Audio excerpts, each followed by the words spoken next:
I've been quite spurred into the thought of asking the question whether South Africa is a mafia state in all in but name. Because it starts with, at the weekend, with the KZN Police Commissioner, Nhlanhla Mkhwanazi, publicly accusing the Police Minister, Senzo Mchunu, and the Deputy National Police Commissioner, Shadrack Sibiya, of colluding with drug-linked syndicates and shady business people. Wouldn't be the first time that there have been intimations or outright allegations and criminal claims of collusion between government, politicians, and organized crime, the illicit economy, mafia-style infiltration. It's not something that's new. Before 1994, there were allegations of alleged IFP allegedly using gangs in KZN to intimidate ANC supporters, this with police complicity. The apartheid regime reportedly flooding Cape Town townships with mandrakes. Former mafioso, like the late Vito Palazzolo, calling South Africa and Cape Town home in the 1980s with the blessing of the apartheid government at the time. Of course, post-1994, the ANC's hands aren't clean. Jackie Salebi, the former National Police Commissioner, had a very, very cozy relationship with the drug kingpin, Glenn Agliotti. And what did he say? We are but friends. And you know what? My hands are clean. Finish and Clark. Then there was Cyril Beaker. Remember in 2011, this underworld figure, he was killed in a drive-by on Robert Sobukwe, drive outside UWC. He was buried in full Mkhonto Wesizwe honors. That blurs the lines between liberation legacy and what is clear criminality in terms of what he had been accused of. And then also that same year, Jacob Zuma met with top gang bosses in Cape Town at the Groote Schuur estate. Mr. Big Quinton Marinas, Sani American Davids. They said they would try and help flip the Western Cape for the ANC. So it's not anything new that we talk about active, organized criminality and its connection with politics. Joining me now, Dr. Simon Howell, UCT criminologist. Good morning, Simon. Hope you're well.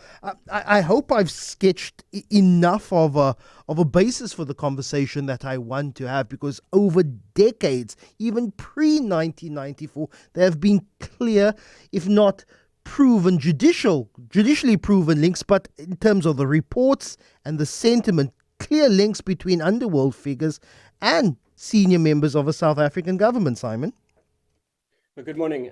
Yes, indeed. I think the lines between the licit and the illicit have always been quite blurry, and depending on domain or depending on institution, those lines or the blurriness can change a little. But there's always a certain element of concern around the way in which power has been constructed in this country and the way in which criminal organizations or elements or people or formations have managed to utilize those structures for their own benefit and gain. We're sitting essentially on one of the largest reports of this, which was the Zondo Commission. Frankly, it was ultimately an investigation into criminality. And while the Guptas may have figured out a way of doing it in a way that was more co-option rather than force, at the end of the day, they are still very much criminal concerns. So as a result, there is both the history and the acceptance of these things, and that is for me the big concern, is that there are very few structures in place to actually and adequately deal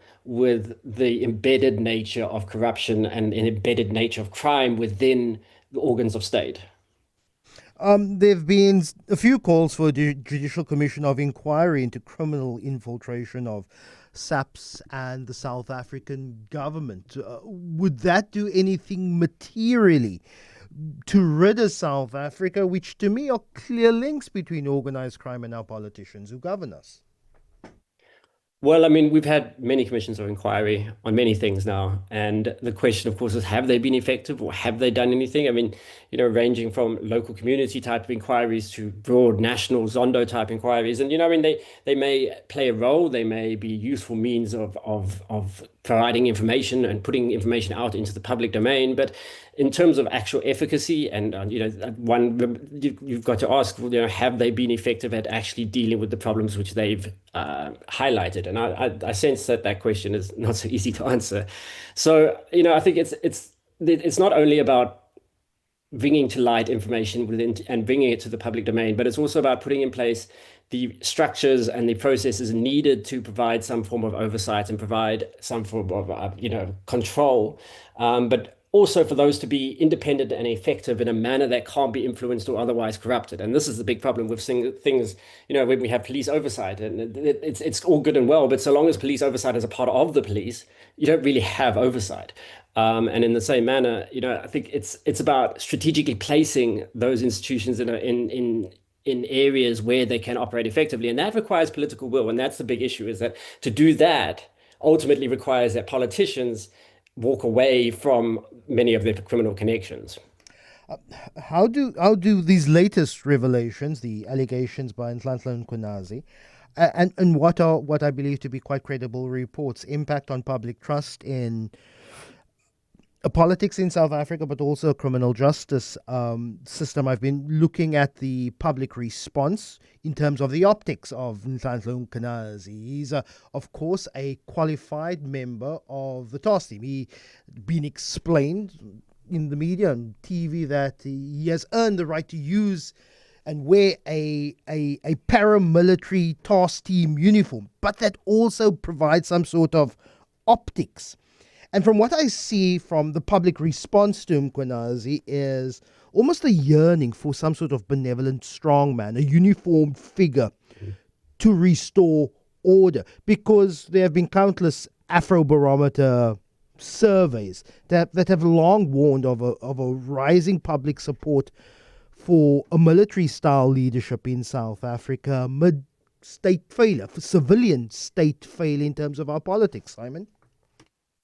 Well, I mean, when I saw that what he did, I mean, it was harking back to the idea or the framing and the optics of a coup, in which there was a man in military costume, essentially backed by other men in military costume, declaring a war and declaring a fight and against an issue, and that issue happened to be a part of the state. So there is significant concern that a leader of the police, which, and we must remind ourselves, is the South African Police Service, not the South African Police Force, is appearing and declaring and demanding, and providing optics in which there is a clear sort of overture to combat and to military type intervention.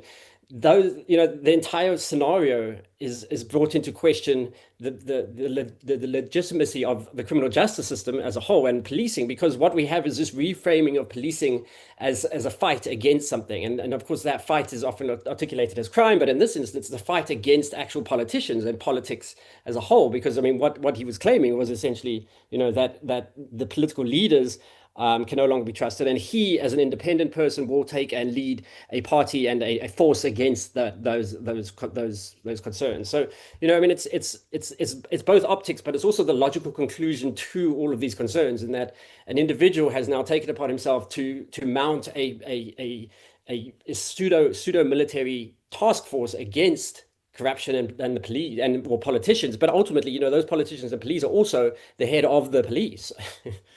Dr. Simon Howell, criminologist at UCT, really appreciate your time.